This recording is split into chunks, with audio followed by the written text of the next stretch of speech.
think we can get started now. Welcome to everyone who's joined this webinar today on reimagining policy and advocacy. This is the work, which was created to recognize that change in the way we do advocacy and policy is not an additional piece of work. Rather, it is the work that we should be doing by embedding it into all areas of our roles, of our organizations, and the work that we do in general. My name is Catherine Strasser-Williams. I am the Sector Transformation Coordinator at Bond, and I will be your chair for this session. This project was in collaboration with Peace Direct and with the support from the Advocacy Team, which was started back in November 2023. I'll get into some housekeeping quickly. The duration of this webinar will be around 1 hour and will be recorded. The recording will be shared with you after as well.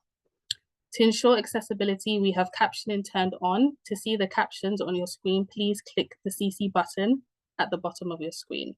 Please introduce yourselves in the chat, which is what you are doing, thankfully, by introducing your name, where you're joining from, and your organization as well.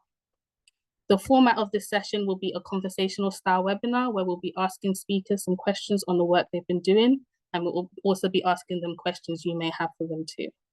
Please do submit your questions in the Q&A box function below when you have one throughout the session, and I'll pick them up from there. So there's two functions, the Q&A and the chat box. So any questions, please put them in the Q&A box.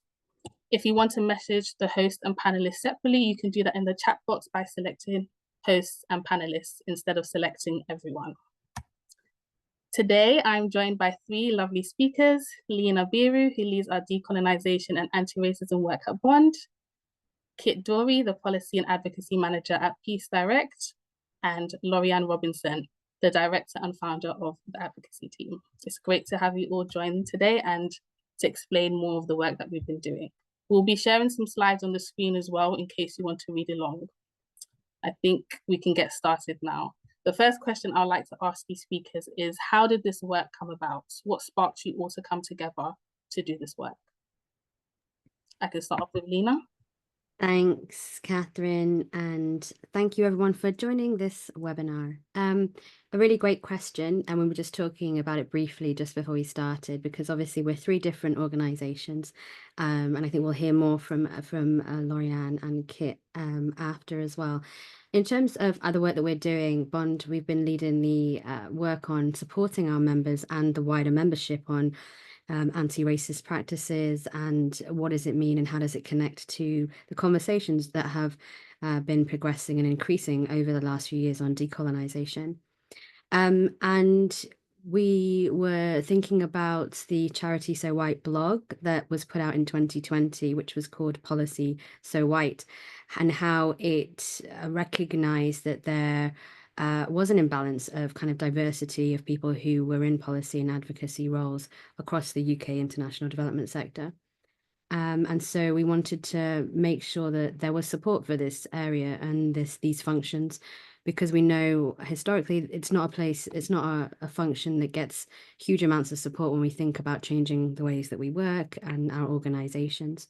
Sometimes that gets put into HR or sits with the leaders or the CEO, but actually what we recognize through doing this work is that it will take all of us everywhere, in all of the different roles that we play in our organizations. And there's also a bit of a gap between understanding what these terms are, of anti-racism, decolonisation, equity, and having an understanding at a top level, and what it means to embed it in your organization, what it means to actually change the way you work on a day-to-day basis.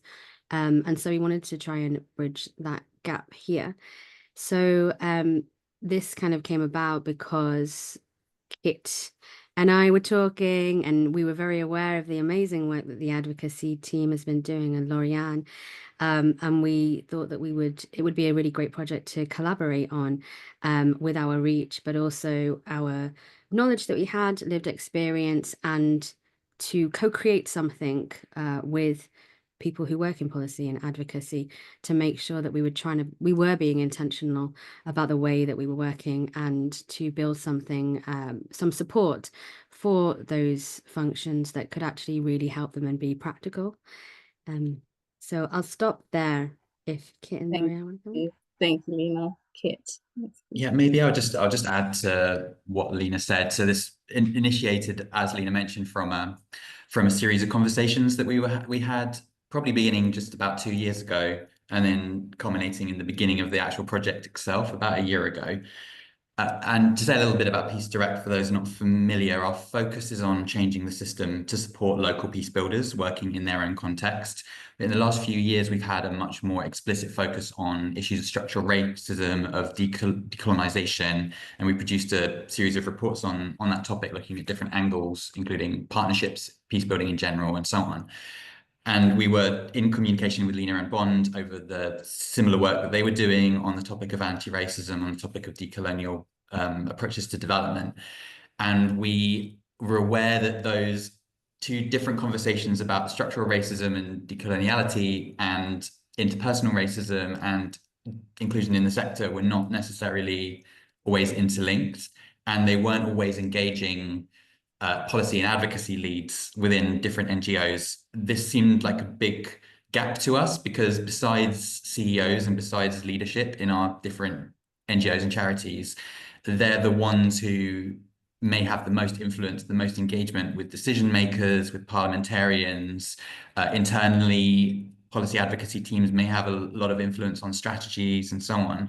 So this did seem like a big gap to us. We were also inspired by, Alina already mentioned Charity So White, but there are resources put out by the Gender and Development Network, by Kampala Initiative, that touched on this issue of policy and advocacy and the link to broader issues of decoloniality. So we wanted to build on that conversation and develop or talk to Bond members and others about what could help unblock this gap a little bit. And anecdotally, we did also see, sometimes you can see people from the same organization in different spaces making different points. So you might have very inspiring colleagues who work on decolonization, on locally led, whatever it is, saying certain things in a certain space with certain targets, and then others who work on government relations or funding or procurement saying different things. So just anecdotally seeing that play out, it seemed important to try and develop something specific for the policy advocacy part of our sector, and to see where the barriers were to really taking forward the amazing thinking that's come up about anti-racism and decoloniality over the last few years. Thank you, Kit. Lorianne, do you have anything from the advocacy team's perspective? Yeah, just to add, thank you, Catherine. To add, I would say that I've probably been thinking about this for many, many, many years, because all I've ever done in my work and in my career is policy advocacy roles. And, you know, I'm also co-founder of an initiative called the Equity Index. And at the Equity Index, we say that equity and inequity is a feeling. And I know that many of you will resonate with that. And I can remember walking into my very first job, and it was an internship at a think tank in Westminster, an incredibly privileged space that nothing in my life had prepared me for. And I felt it so deeply. I can even still feel it now, how 23-year-old me felt. And I went through having this career in policy and advocacy, and actually it is a privileged part of a sector in terms of the access that it enables you to have, the ability to influence decisions, your access to decision makers, and just seeing ways of operating that I felt ought to be different. And so when we set up the advocacy team now 6 years ago, back in 2018, really from the very beginning, we wanted to use the freedom of being a small organization to be part of the movement for reform. And that was at a time when there were, you know, before George Floyd and before Black Lives Matters, we started being part of these conversations about how we might reform the development sector. And it was very obvious to us that this is where we would start, because this is the focus of our work. And so we don't really do general DEI work, but this is an area that we tend to specialize in, because it's an area that we understand, because we do the policy and advocacy work. We understand how it plays out, how difficult it can be to talk with decision makers, what it means to navigate organizations, etc. And Lena probably first mentioned this project to me about 3 years ago. So I was really surprised when it came through, and it was really great to be able to jump on and to get into it. That's amazing. Thank you. I want to ask you all about the process during this kind of project. I know that you engage with the diaspora and lower middle income communities and bond members to help shape the ideas and outputs of this project. So who else did you engage with during this project? Maybe I can make a start on that Yes. question. So our first step, we knew that we wanted to have some level of engagement with advocates outside of the UK. We didn't want this to become, the resource itself is quite UK focused because of the majority of people that we spoke to, but we knew we wanted to have an angle outside of that. But we did begin by convening a bond membership, we put out the invitation through different advocacy groups within the bond network. And correct me if I'm wrong on the numbers, we had about 100 people sign up and about 80 people, initially over 80, actively engaged with trying to work through with us what we thought could be the most important products or most important processes we could put in place to begin to address this question. So we hadn't even decided really what the outputs were going to be. We just knew that we saw it as a series of conversations and creating a new group of allies focused on this specific question of policy advocacy and anti-racism. So we brought everyone together. We got together a committed working group who said that they'd be happy to have another series of conversations going forward. And from that, we designed a series of processes to try and build our evidence base. So the evidence base was where we brought in voices from that we were already in contact with or that we reached out to from diaspora, from Global South. And we also had other processes that we put in place to try and get the perspectives of bond membership of what were the main challenges, what were the main barriers to working in a truly decolonial way. So that's what our starting point was. That's really interesting. Oh gosh, I think we can go into the resources now and just explaining like a brief summary in terms of, again, what it's about, the context of the resources, just to give those joining a better understanding of what they are. I can open that up to all of you. We can start with Lena first to go through the resources. Great. Thanks. I'm just going to share my screen. It's going to go seamlessly. Let's just check. Can you see it? Not yet, but it's coming. Yes, now we can see it. Thank you. Okay. So first thing to note on this, and hopefully in the chat you'll see that our web pages are live on the resources that we've created, is we've done this really intentionally, and there are really beautiful images and illustrations throughout the work that we've done. And this was by design. We wanted to bring and make sure that the humanity was in policy and advocacy support, and that it wasn't just another report, because as I understand, there's a lot of reports and briefings and things in policy and advocacy work. So we wanted to try and create something that people would want to interact with. So we created 3 resources. Here we go. The first one is, The first one is all around what do we mean when we talk about the terms that we talk about? What does anti-racism mean? What does decolonisation mean? What does equity mean? And others. And not just what do they mean at a very top level, but what does it mean when you're thinking about it in the context of applying it to advocacy and to policy.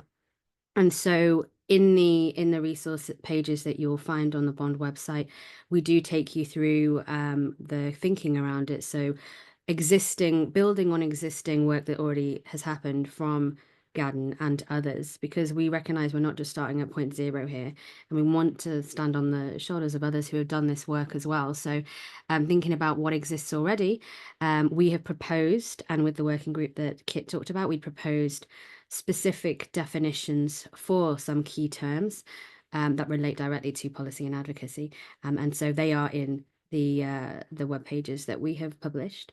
And we really hope that people will look at these and discuss them within their teams, see what resonates, see where there might be gaps, or how close it is to something that you can start to bring into your organization, because we understand that having a shared language right at the beginning is so important to taking people along, but also to upskill and build confidence within teams to know what we're talking about.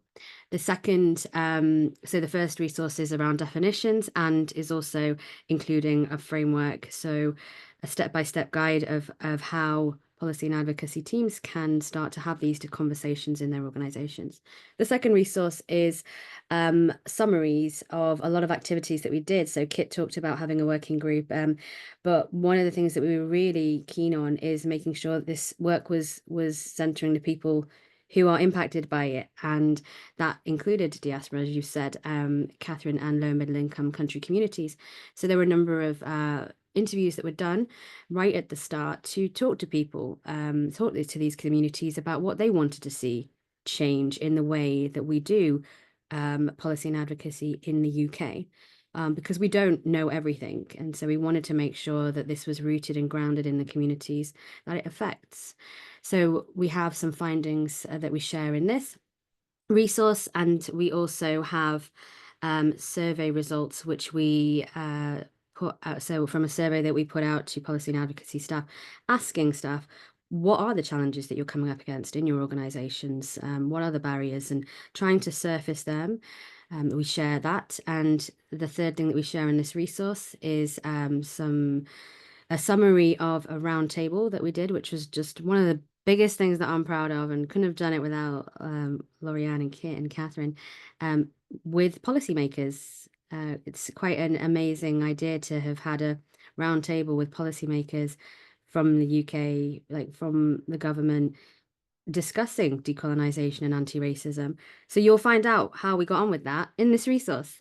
So definitely do have a look. And then the last part of the resources that we created is an FAQs. So it's really about the common arguments that you might find in your organization, of why organizations can't take a different approach to the work that they do.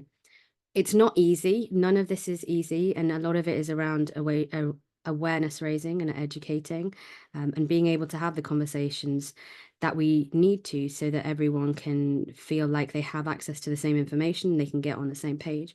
So that's very quickly a run through of the resources that you will find. I will stop there.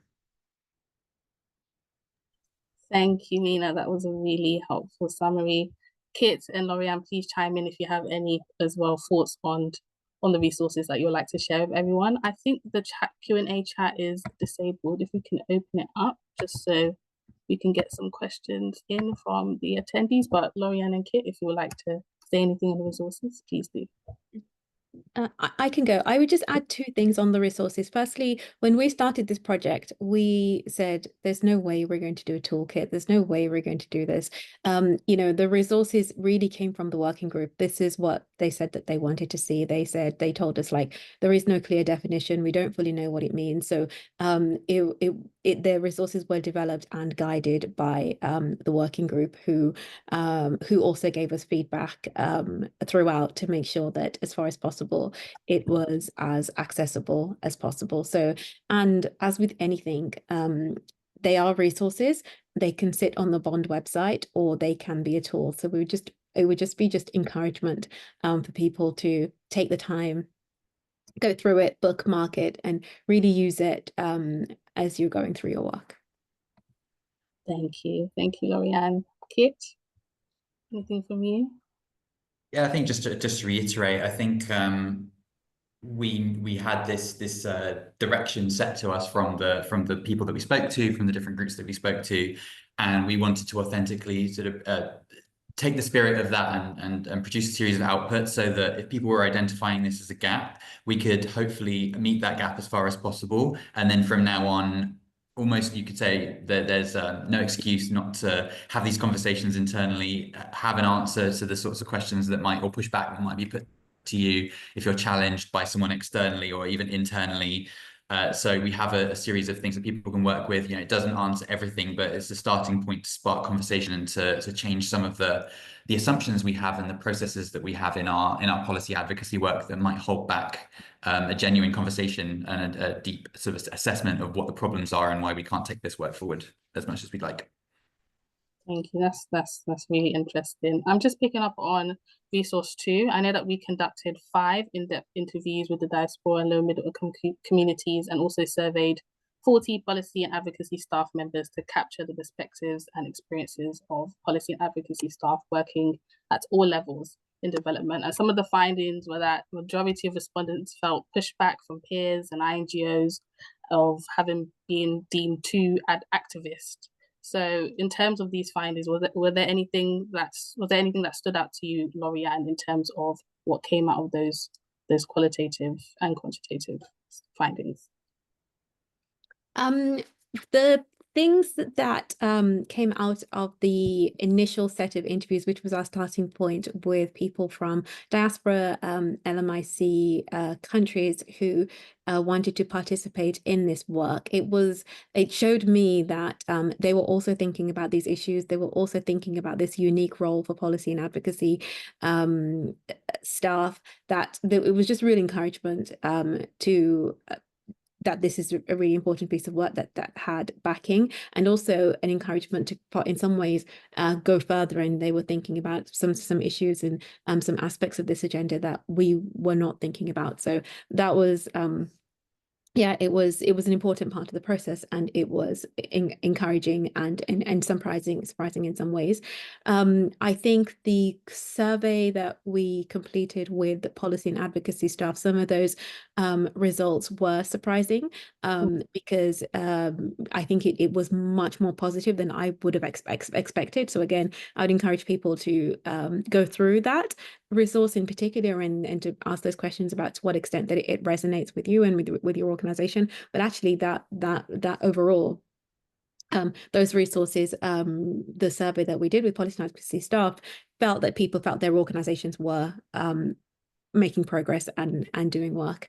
And then finally, perhaps one of the most surprising parts of this was the work of the working group and that process of deciding, what we have this resource, what is it that we're going to do? We could have done any number of about 50 things that were on an initial Miro board, and we had to go through and distill it. And I was really surprised by what policy and advocacy staff were telling us would be most useful for them. And I'm really glad we were led by that. That's amazing. That's really, really good. Thank you. We have some Q&A questions, which I'd like to ask you all, the panelists. We have one from an anonymous attendee. What was the most profound thing you learned during this project and in developing the resources? I can open that all to you, or if anyone would like to go first, please do.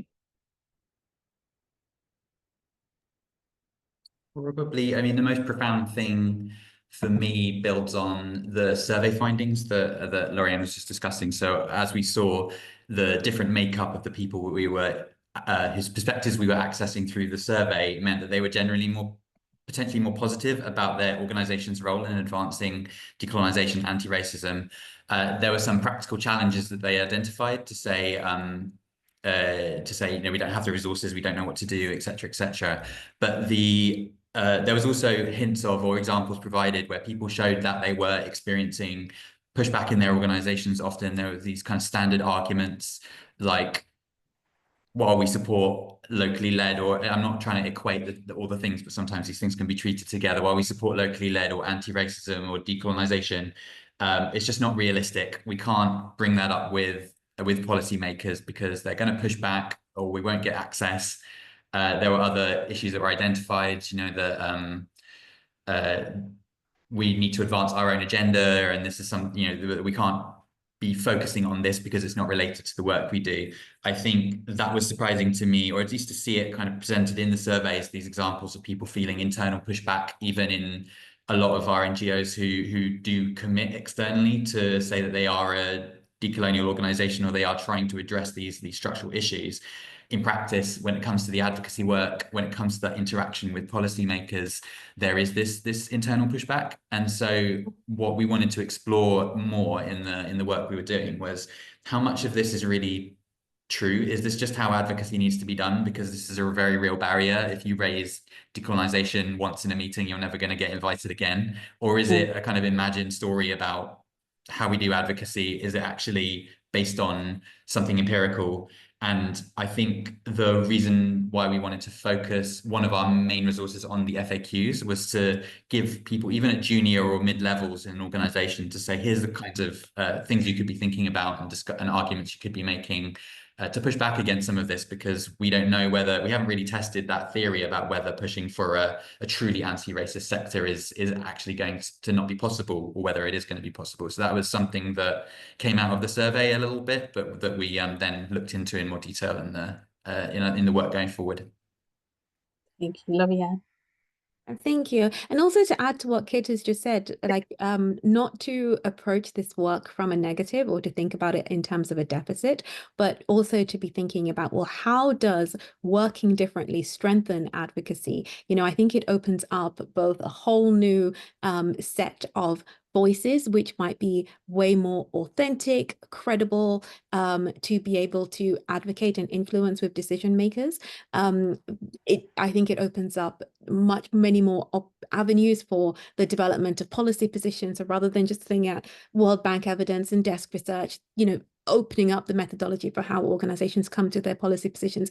I think you can come to this agenda thinking about it in terms of the deficit, but I would encourage people to really come at it to think about it as a positive, and to think about how this can really strengthen your advocacy and to make it more likely that you will achieve some of the goals that you're setting out for.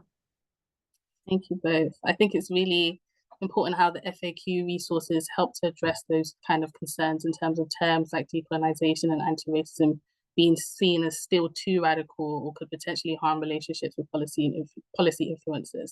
So just trying to help address those reputational concerns as well as practical challenges within your organisation. Thank you. We have a question from someone who says, do you have any advice for small, medium charities that have strong advocacy leadership in the countries where they work, but struggle to break through the barrier of risk adverseness in the UK with more senior leadership? Anyone? Lena, would you like to answer? I'd actually like to add to the last question. Oh, okay. So I'm going to give some more time to L'Oreal and Kit to think about this one. One of the things that you just said, Catherine, is really interesting. And so I've been doing this work for a very long time and working with senior leaders and CEOs and boards on this work. And we know that it's long-term work, and it requires a transition of all of us. So, you know, building on everything that Kit and L'Oreal said, definitely this is an opportunity to upskill and to build confidence. What I found from doing this work is it's not a given that because people work in policy and advocacy who are able to really articulate and influence and lobby really well, they won't automatically understand these concepts, and they won't automatically have the knowledge of why, you know, we need to change, or the ways that we can change. And I think a lot of the conversations came down to power, which is a conversation that's going on a lot across the sector. And the kind of morality of it all, and recognizing that we are in positions in the UK, we are in privileged positions to be able to start to open up the door in a different way, to bring in different people to support them and hold space for them to be heard. And along with doing all of that, it's an opportunity for us individually as well to learn more, because when we know more, we feel more confident to be able to make the case and to be able to lobby and to advocate for these issues that are fundamentally tied to the sector and the work that we do. And I think all our organisations do. So I just want to add that. But absolutely, no, absolutely. That's a very important point. Thank you. I'm going to go through the Q&A function box now to the panelists. I can come back to that question if helpful. Okay, I've had a second to think about it. So I would say two things. If you are in that smaller organization, you have incredible advocates, but a leadership, and you need to think, how do you persuade the leadership to kind of change their approach?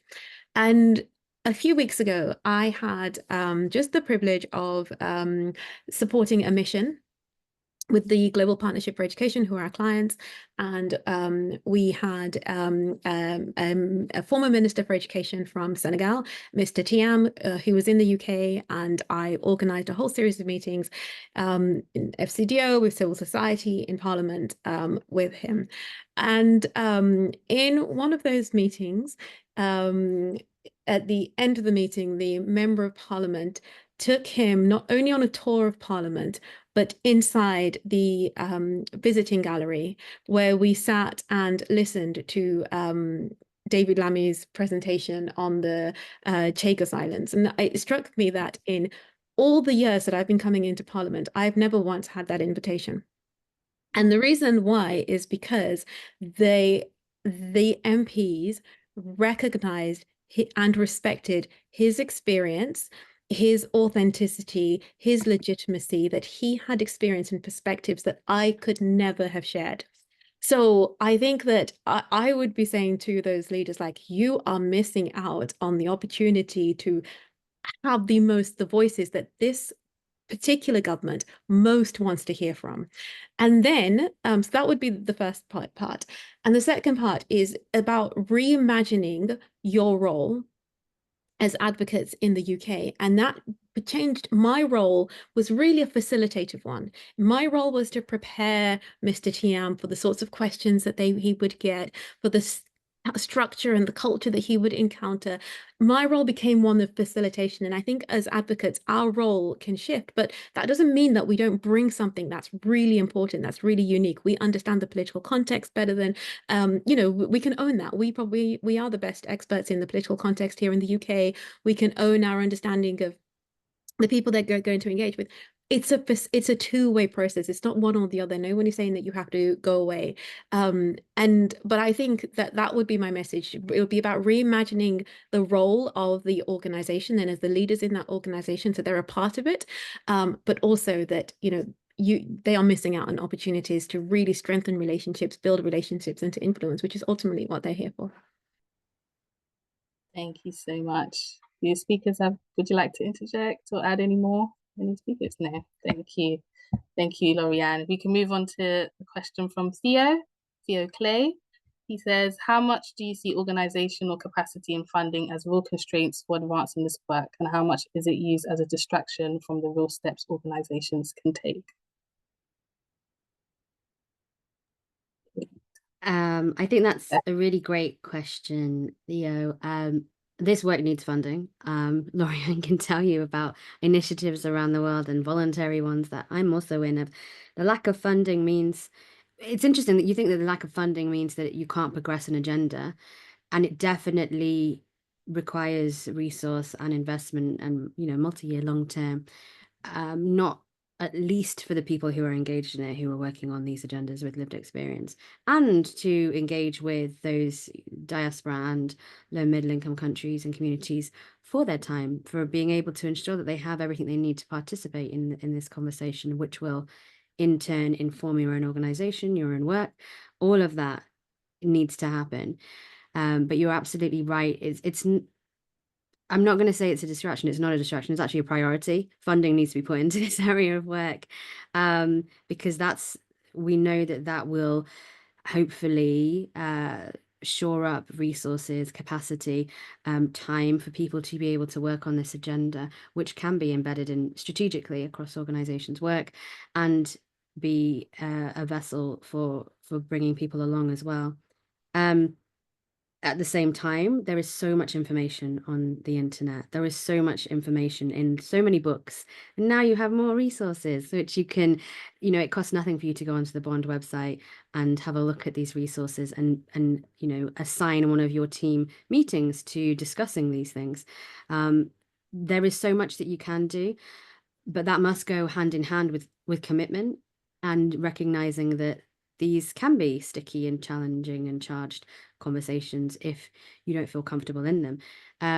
But still really leaning into that and, as a starting point, look at the resources that we're working on and that we've worked on and shared with you. They're a brilliant place to start. Be committed to it. And also advocate for more funding for this is what I can say, because we do definitely need that. And as Lauriane says, it's about that funding is not only to help our organizations, but it's also about that brokering and that bringing together of communities that we are very well placed to do, and make sure that we are compensating people who do work on this agenda. Thank you. Absolutely. We need active engagement and genuine commitment into this work. And we have these resources which have been linked in the chat again, if you would like to look through. Kit and Lauriane, if you would like to chime in as well, please do. I would just add that, again, to think about it as an opportunity. So if you're in a small organization and you don't have a lot of resources and a lot of capacity, I actually think that this is an area where you can demonstrate a lot of leadership within the sector, because let's face it, leadership has not come from the big players. And actually, I'll give credit to Peace Direct. I think Peace Direct are a fantastic example of that. Peace Direct are a very small organization who have massively had outsized influence in supporting organizations to think about how to apply anti-racist decolonial approaches, not in policy and advocacy, and also more broadly. So I think internally in organizations, leadership has not come from the leadership. It has often come from more junior members of staff who have agitated for things to be different.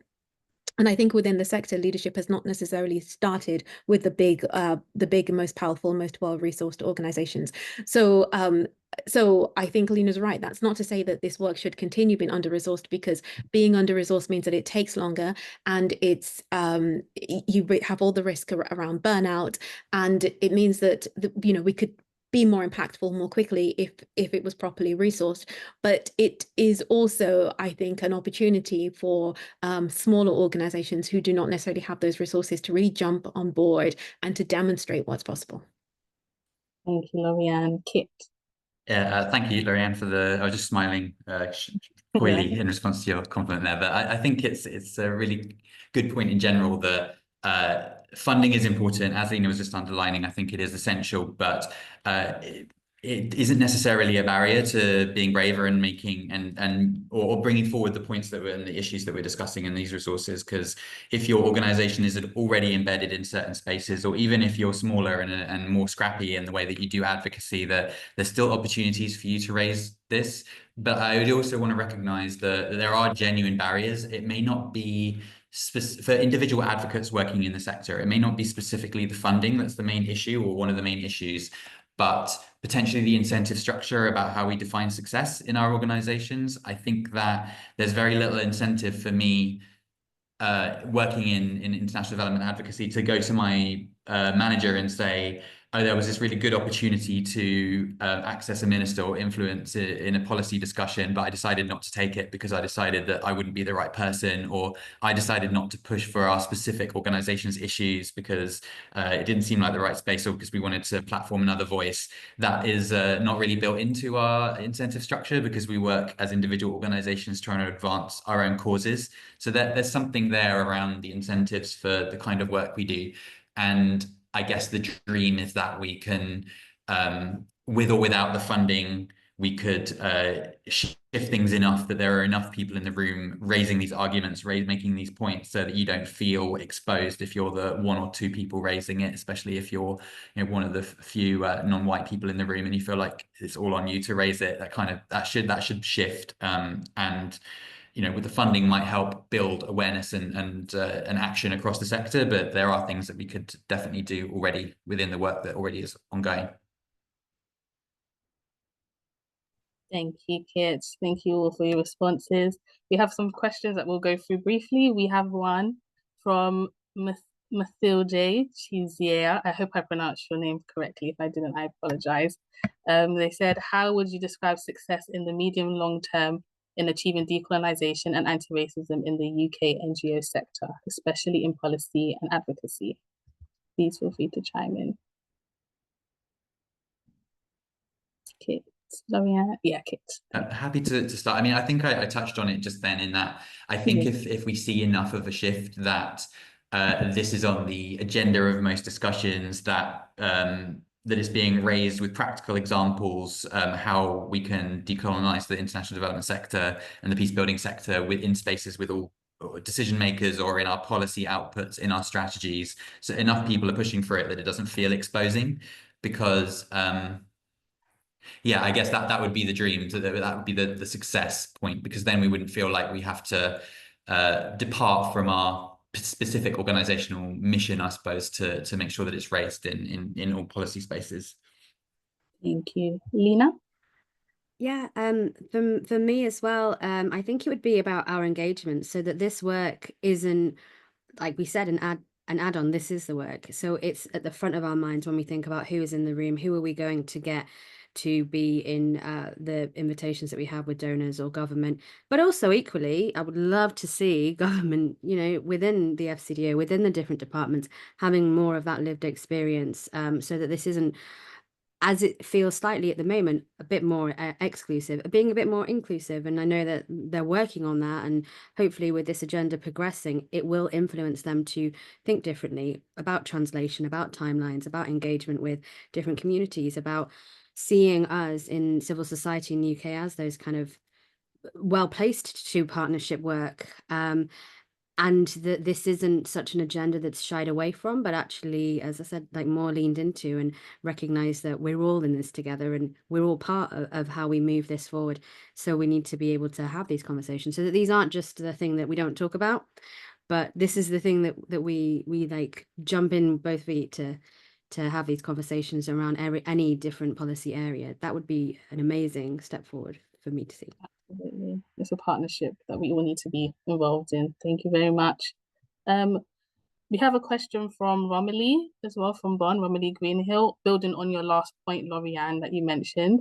Romilly says, we know David Lammy is very interested in this agenda. How can we make sure he's aware of this work and engage him in the conversation?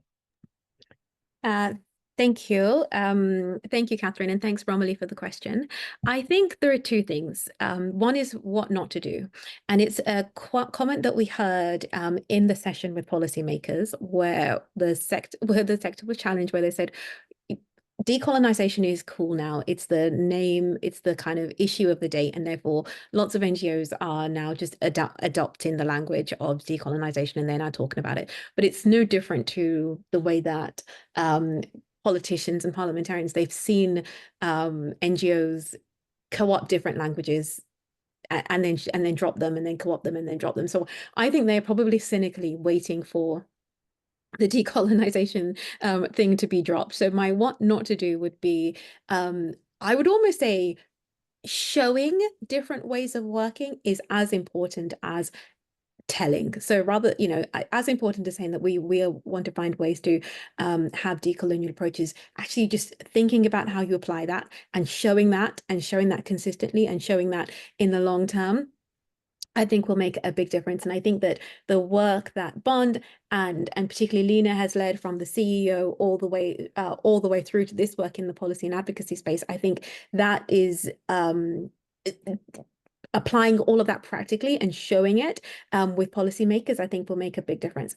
The other side of it, with Lammy in particular, is that we know that I think he's facing the same dilemma as many of us in that, and in that he has this aspiration for the UK's foreign and development cooperation to be different, to have a new approach to partnerships, to have a new approach to ways of working with countries in the global South.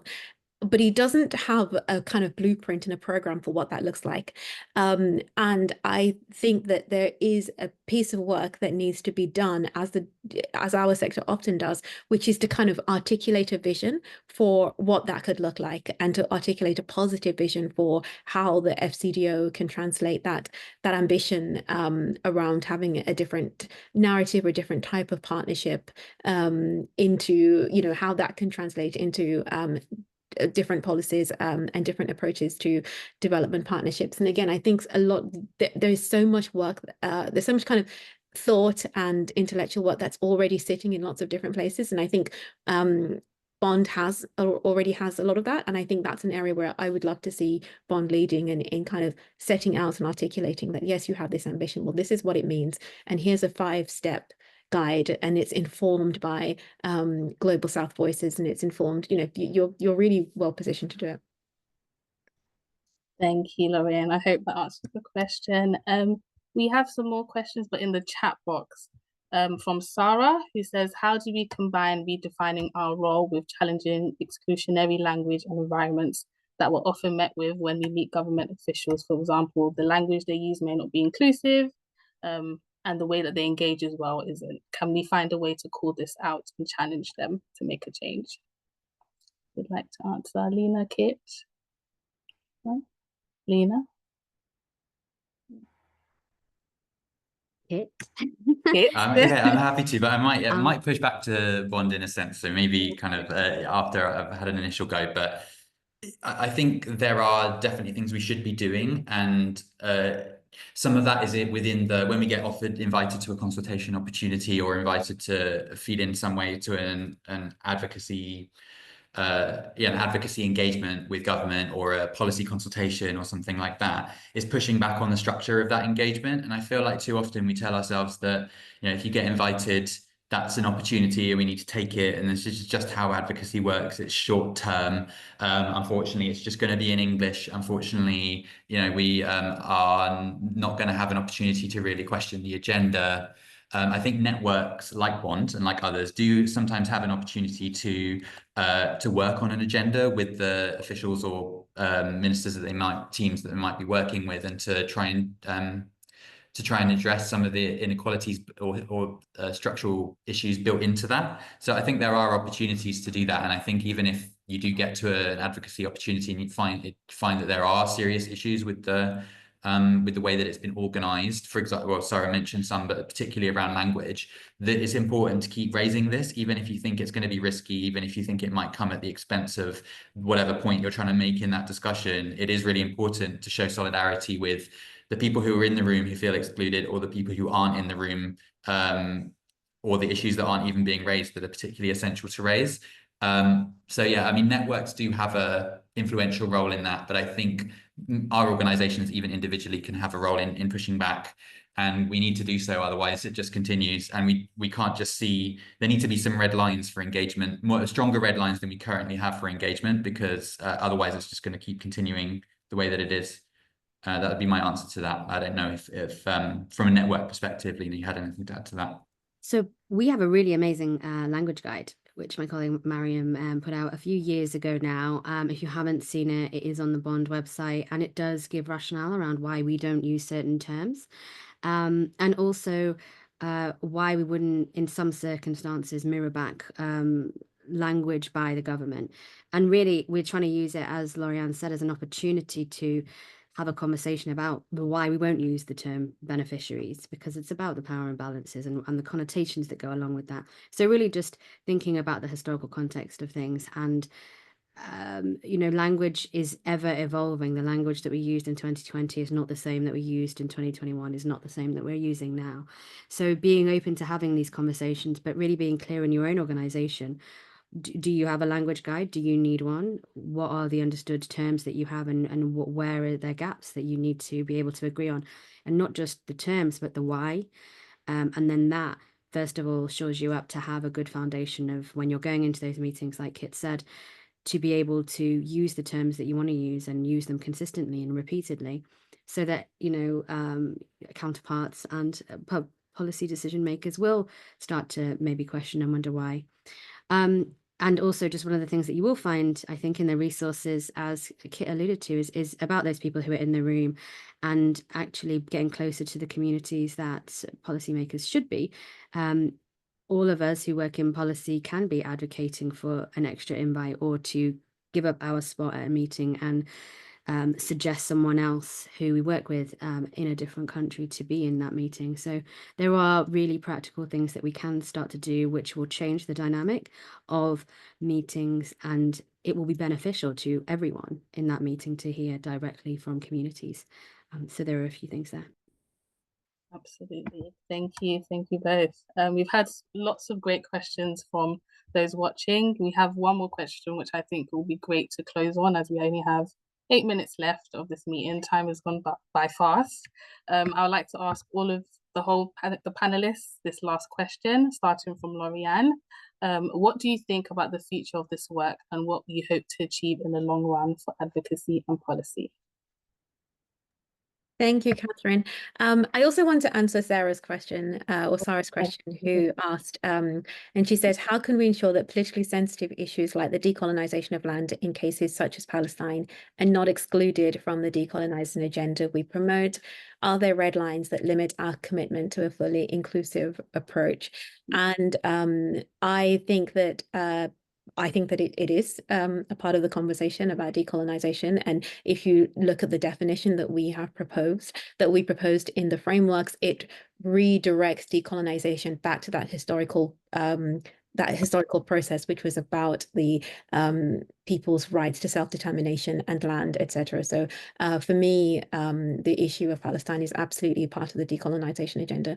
And every organization will make, there is no we in this, like every organization will make a different we'll take a different approach, and we're not suggesting that everybody has to be standardized, but for me and for the advocacy team, it is absolutely a part of it. And then to your second question on how do we make progress, what is the long term, I would just say this, that we sometimes hear it in development that people say, well, wouldn't it be great if in 20 years we can close down our operation because all of the challenges will have been dealt with and we can all go home, knowing full well that that's probably not going to happen.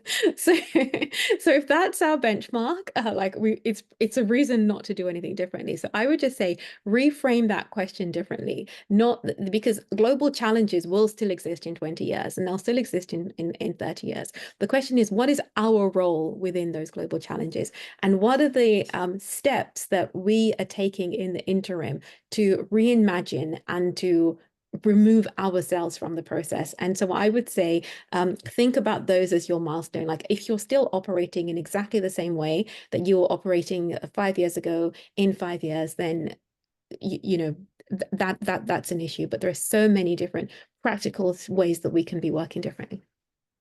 And I'll leave it there. Lorianne, Kit. Yeah, just to add some more on the question by Fazana. I think that how do we ensure that it is very difficult, because I think NGOs do sometimes have a tendency to they definitely do depoliticize the issues that they're working on sometimes. So if we're talking about decolonization, sometimes it has been used as a buzzword and that takes the politics out of it. But I think it's important to follow. There are people in different advocacy spaces raising issues of, for example, land in Palestine or other issues around the UK's engagement with arms and the conduct of the UK foreign policy in response to different events around the world, particularly what's happening in Gaza. There are people raising those issues consistently, so it's important to follow their lead and to challenge, if we are saying that we are a decolonized organization, what does that actually mean in practice? There is a reason that we have such a strong advocacy function. So many big human rights and NGO humanitarian organizations based in the UK. It's because historically that was set up when the UK was a center of colonial power, and it made sense to influence decision-making from London and from other colonial cities. But the fact that that still exists, that we still have that sector here in London and other European cities to a significant extent, is not just a hang-up. It's the impact of UK policy is still felt significantly around the world, and it's important to try and influence how the UK conducts itself internationally. So I think we just have to try and bring those issues in, not just speaking about aid and development, but other aspects of foreign policy that impact the UK's global reputation. Whether we can really talk about UK leadership when it comes to development in light of these other wider foreign policy issues. So I think I don't know the exact answer to the question of how we bring that back into the conversation consistently, but it is important to do so. Thank you, Kit. I can see there's a question from Zoe as well that Lorianne has got to, just due to time, but I hope you can contact the speakers as well after as well if you would like to have any personal conversations with them, any questions or queries. Last but not least, Lena, on the question in the Q&A. I mean, I was just typing to Zoe. On that one, on the language, absolutely. It can feel like sometimes it is a bit of a distraction to not get or to get bogged down in exact terms or languages. So that's why it's really good to be able to open up the space within your organization to have a key foundational, 101, something that we like take those definitions we've put into the resources and see what chimes with you and what doesn't. But if we'd let being stuck around the term BAME hold us back, we wouldn't be where we are right now, and we can't afford to keep getting stuck in those words and in that language. So I agree with what Lorianne has said in the chat. Language is ever evolving, and so if we can recognize that and understand that, then it won't stop us from moving forward. So it will slightly be imperfect, but the imperfectness of it won't hold us back. I hope that's helpful. Thank you, Lena. I think, yes, thank you. I hope that answered your question, Zoe, and Fuzano as well. I think this rounds up the webinar. We have 2 minutes left. Again, if you would like to contact the speakers and as well share any queries or questions you have, please do. Thank you to all the speakers for a great conversation, and thank you to everyone for attending. We hope you found this useful and carry this conversation outside of the meeting and be inspired to take this back into your organizations and to speak to your teams about them. It's been my pleasure as well to work on this project too with Lena, Kit and Lorianne, and to help make this sector more transformative and accountable. It's been a great experience as well. This is a crucial piece of work, and we encourage, again, active engagement and genuine commitment to it. I hope you all have a great rest of the day. This is a live document. The documents are live on our website. Please share. And again, if you have any queries or questions, do contact us. Have a great rest of your day. Thank you. Thank you. Thank you, Catherine. Thank you all.